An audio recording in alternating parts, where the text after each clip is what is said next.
there is no use your telling me that you are going to be good," cried Lord Henry, dipping his white fingers into a red copper bowl filled with rose-water. "You are quite perfect. Pray don't change." Dorian Gray shook his head. "No, Harry, I have done too many dreadful things in my life. I am not going to do any more. I began my good actions yesterday." "Where were you yesterday?" "In the country, Harry. I am staying at a little inn by myself." "My dear boy," said Lord Henry, smiling, "anybody can be good in the country. There are no temptations there." "That is the reason why people who live out of town are so absolutely uncivilized. Civilization is not by any means an easy thing to attain to. There are only two ways by which man can reach it. One is by being cultured, and the other by being corrupt. Country people have no opportunity of being either, so they stagnate." "Culture and corruption," echoed Dorian. "I have known something of both. It seems terrible to me now that they should ever be found together. For I have a new ideal, Harry. I am going to alter. I think I have altered." "You have not yet told me what your good action was. Or did you say you have done more than one?" asked his companion, as he spilled into his plate a little crimson pyramid of seeded strawberries, and through a perforated shell-shaped spoon snowed white sugar upon them. "I can tell you, Harry. It is not a story I could tell to any one else. I spared somebody. It sounds vain, but you understand what I mean. She was quite beautiful, and wonderfully like Sibyl Vane. I think it was that which first attracted me to her. You remember Sibyl, don't you? How long ago that seems! Well, Hetty was not one of our own class, of course. She was simply a girl in a village. But I really loved her. I am quite sure that I loved her. All during this wonderful May that we have been having, I used to run down and see her 2 or 3 times a week. Yesterday she met me in a little orchard. The apple blossoms kept tumbling down on her hair, and she was laughing. We were to have gone away together this morning at dawn. Suddenly I determined to leave her as flower-like as I had found her." "I should think the novelty of the emotion must have given you a thrill of real pleasure, Dorian," interrupted Lord Henry. "But I can finish your idyll for you. You gave her good advice and broke her heart. That was the beginning of your reformation." "Harry, you are horrible. You mustn't say these dreadful things. Hetty's heart is not broken. Of course she cried and all that, but there is no disgrace upon her. She can live like Perdita in her garden of mint and marigold." "And weep over a faithless Florizel," said Lord Henry, laughing as he leaned back in his chair. "My dear Dorian, you have the most curiously boyish moods. Do you think this girl will ever be really content now with any one of her own rank? I suppose she will be married some day to a rough carter or a grinning ploughman. Well, the fact of having met you and loved you will teach her to despise her husband, and she will be wretched. From a moral point of view, I cannot say that I think much of your great renunciation. Even as a beginning it is poor. Besides, how do you know that Hetty isn't floating at the present moment in some starlit mill-pond, with lovely water-lilies round her, like Ophelia?" "I can't bear this, Harry. You mock at everything, and then suggest the most serious tragedies. I am sorry I told you now. I don't care what you say to me. I know I was right in acting as I did. Poor Hetty! As I rode past the farm this morning, I saw her white face at the window, like a spray of jasmine. Don't let us talk about it any more, and don't try to persuade me that the first good action I have done for years, the first little bit of self-sacrifice I have ever known, is really a sort of sin. I want to be better. I am going to be better. Tell me something about yourself. What is going on in town? I have not been to the club for days. The people are discussing poor Basil's disappearance. I should have thought they had got tired of that by this time, said Dorian, pouring himself out some wine and frowning slightly. My dear boy, they have only been talking about it for 6 weeks, and the British public are really not equal to the mental strain of having more than one topic every 3 months. They have been very fortunate lately, however. They have had my own divorce case and Alan Campbell's suicide. Now they have got the mysterious disappearance of an artist.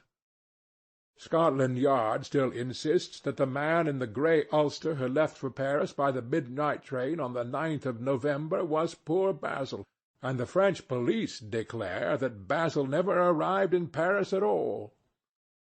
I suppose in about a fortnight we shall be told that he has been seen in San Francisco.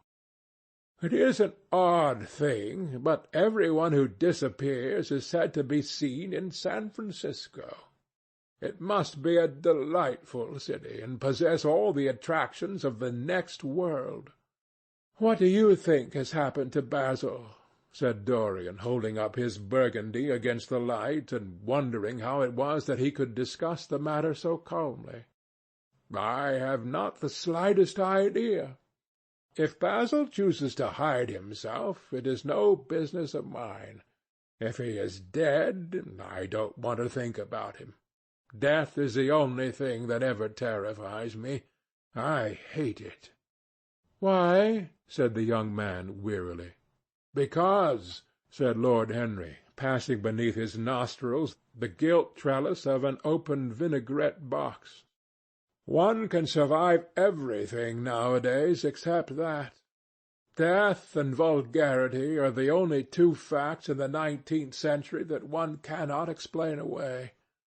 Let us have our coffee in the music-room, Dorian. You must play Chopin to me. The man with whom my wife ran away played Chopin exquisitely. Poor Victoria!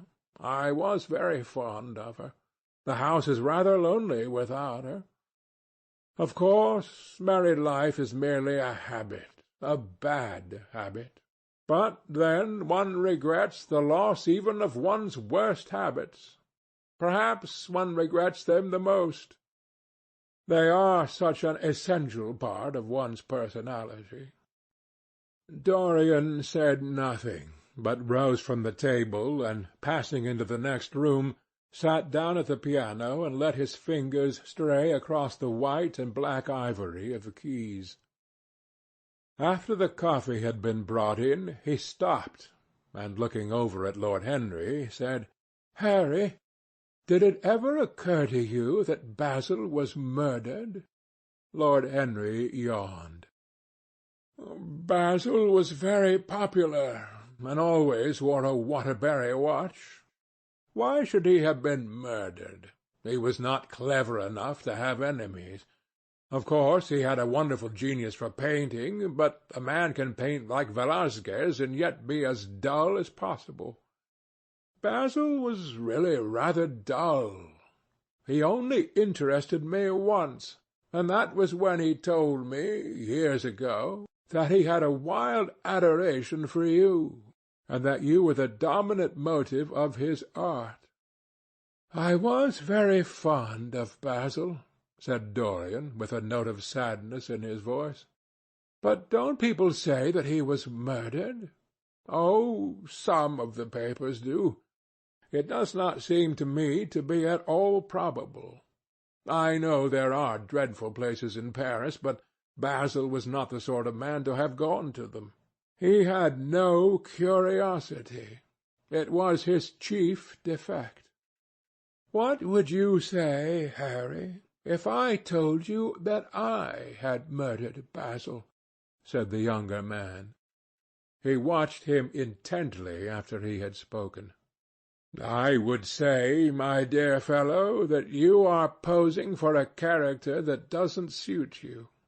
All crime is vulgar, just as all vulgarity is crime. It is not in you, Dorian, to commit a murder. I am sorry if I hurt your vanity by saying so, but I assure you it is true. Crime belongs exclusively to the lower orders. I don't blame them in the smallest degree. I should fancy that crime was to them what art is to us, simply a method of procuring extraordinary sensations." "A method of procuring sensations? Do you think, then, that a man who has once committed a murder could possibly do the same crime again? Don't tell me that." "Oh, anything becomes a pleasure if one does it too often," cried Lord Henry, laughing. "That is one of the most important secrets of life. I should fancy, however, that murder is always a mistake. One should never do anything that one cannot talk about after dinner. But let us pass from poor Basil. I wish I could believe that he had come to some really romantic end, as you suggest, but I can't. I dare say he fell into the Seine off an omnibus, and that the conductor hushed up the scandal. Yes, I should fancy that was his end. I see him lying now on his back under those dull green waters, with the heavy barges floating over him and long weeds catching in his hair. Do you know, I don't think he would have done much more good work. During the last 10 years his painting had gone off very much."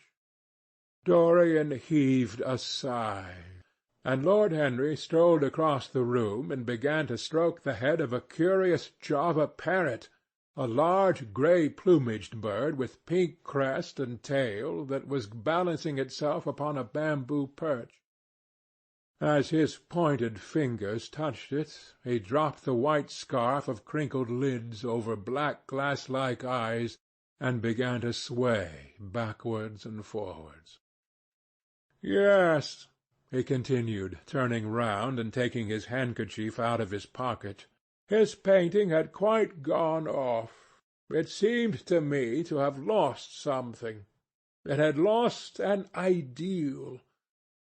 When you and he ceased to be great friends, he ceased to be a great artist. What was it separated you? I suppose he bored you. If so, he never forgave you. It's a habit bores have. By the way, what has become of that wonderful portrait he did of you? I don't think I have ever seen it since he finished it.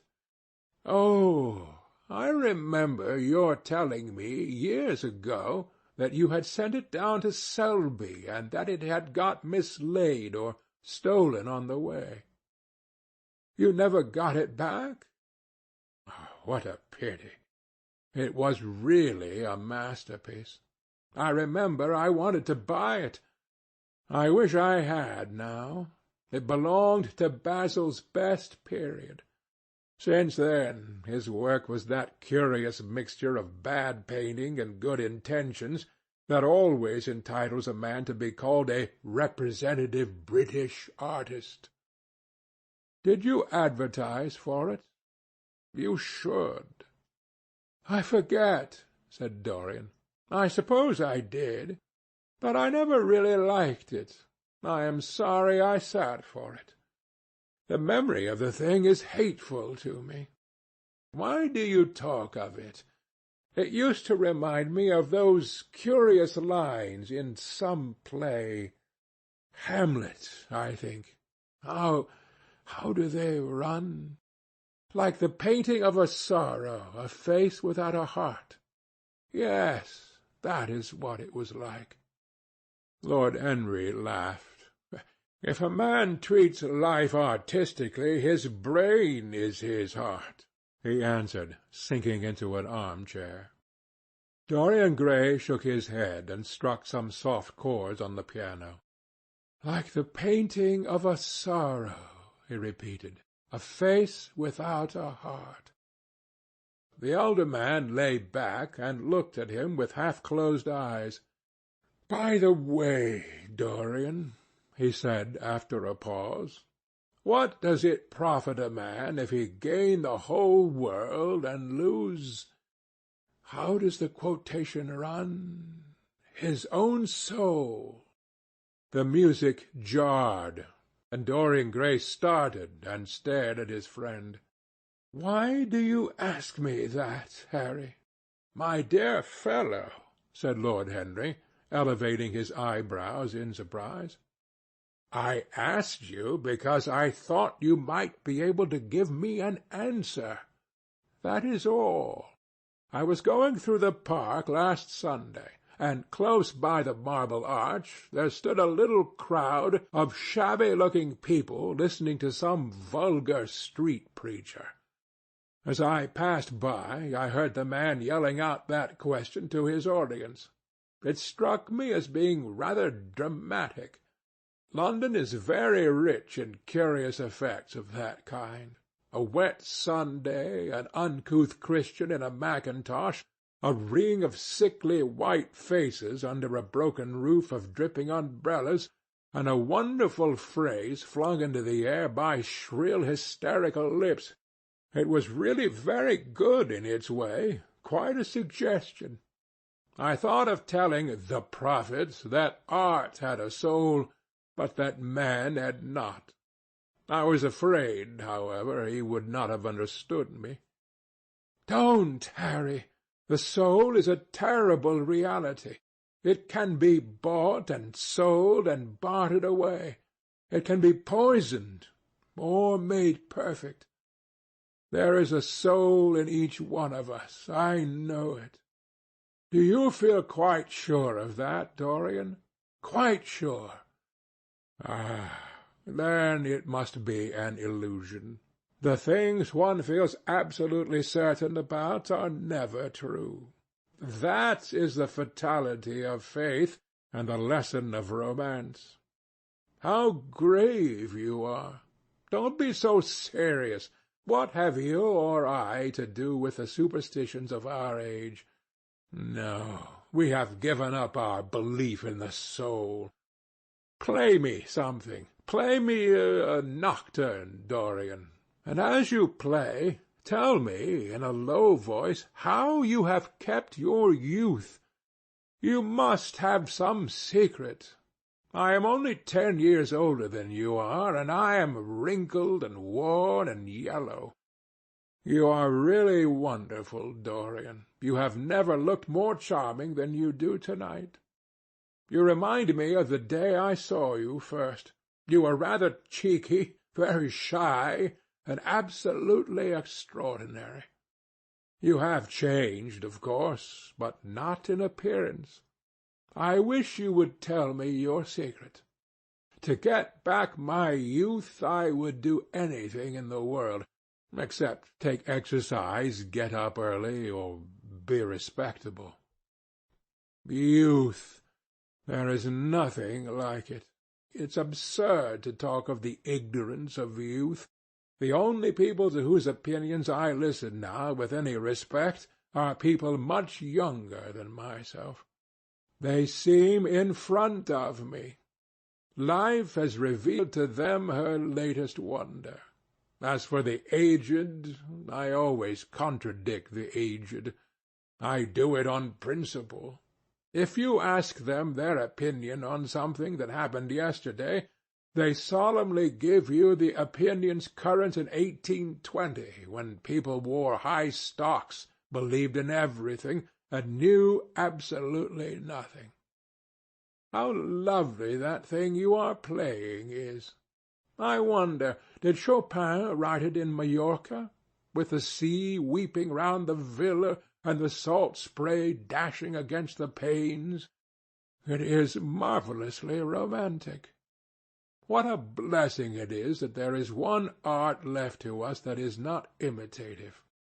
Don't stop. I want music to-night. It seems to me that you are the young Apollo and I am Marsyas in listening to you. I have sorrows, Dorian, of my own that even you know nothing of. The tragedy of old age is not that one is old, but that one is young.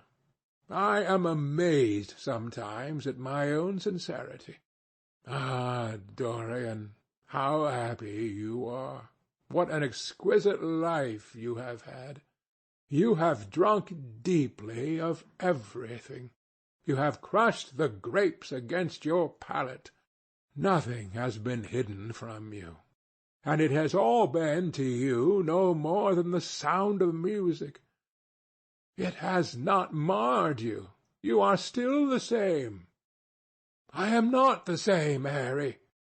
Yes, you are the same. I wonder what the rest of your life will be. Don't spoil it by renunciations. At present you are a perfect type. Don't make yourself incomplete. You are quite flawless now. You need not shake your head. You know you are. Besides, Dorian, don't deceive yourself. Life is not governed by will or intention. Life is a question of nerves and fibres and slowly built-up cells in which thought hides itself and passion has its dreams. You may fancy yourself safe and think yourself strong, but a chance tone of colour in a room or a morning sky, a particular perfume that you had once loved and that brings subtle memories with it, a line from a forgotten poem that you had come across again, a cadence with a piece of music that you had ceased to play, I tell you, Dorian, that it is on things like these that our lives depend. Browning writes about that somewhere, but our own senses will imagine them for us. There are moments when the odour of lilas blanc passes suddenly across me, and I have to live the strangest month of my life over again. I wish I could change places with you, Dorian. The world has cried out against us both, but it has always worshipped you. It always will worship you. You are the type of what the age is searching for, and what it is afraid it has found. I am so glad that you have never done anything, never carved a statue, or painted a picture, or produced anything outside of yourself. Life has been your art. You have set yourself to music. Your days are your sonnets. Dorian rose up from the piano and passed his hand through his hair. "Yes, life has been exquisite," he murmured, "but I am not going to have the same life, Harry. And you must not say these extravagant things to me. You don't know everything about me. I think if you did, even you would turn from me. You laugh. Don't laugh. Why have you stopped playing, Dorian? Go back and give me the nocturne over again. Look at that great honey-coloured moon that hangs in the dusky air. She is waiting for you to charm her, and if you play she will come closer to the earth. You won't. Let us go to the club, then. It has been a charming evening, and we must end it charmingly. There is someone at White's who wants immensely to know you, young Lord Poole, Bournemouth's eldest son. He has already copied your neckties, and has begged me to introduce him to you. He is quite delightful, and rather reminds me of you. I hope not. said Dorian, with a sad look in his eyes. "But I am tired to-night, Harry. I shan't go to the club. It is nearly 11, and I want to go to bed early." "Do stay. You have never played so well as to-night. There is something in your touch that was wonderful. It had more expression than I had ever heard from it before." "It is because I am going to be good," he answered, smiling. "I am a little changed already." "You cannot change to me, Dorian," said Lord Henry. "You and I will always be friends." "Yet you poisoned me with a book once." "I should not forgive that, Harry. Promise me that you will never lend that book to any one. It does harm." "My dear boy, you are really beginning to moralize. You will soon be going about like the converted and the revivalist, warning people against all the sins of which you have grown tired. You are much too delightful to do that. Besides, it is no use. You and I are what we are, and will be what we will be. As for being poisoned by a book, there is no such thing as that. Art has no influence upon action. It annihilates the desire to act. It is superbly sterile. The books that the world calls immoral are books that show the world its own shame. That is all. But we won't discuss literature.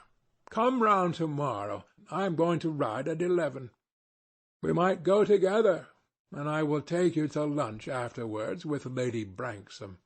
She is a charming woman, and wants to consult you about some tapestry she is thinking of buying. Mind you come. Or shall we lunch with our little Duchess? She says she never sees you now. Perhaps you are tired of Gladys. I thought you would be. Her clever tongue gets on one's nerves. Well, in any case, be here at 11. Must I really come, Harry? Certainly. The park is quite lovely now. I don't think there have been such lilacs since the year I met you. Very well, I shall be here at 11, said Dorian. Good night, Harry. As he reached the door, he hesitated for a moment, as if he had something more to say. Then he sighed and went out. End of chapter 19.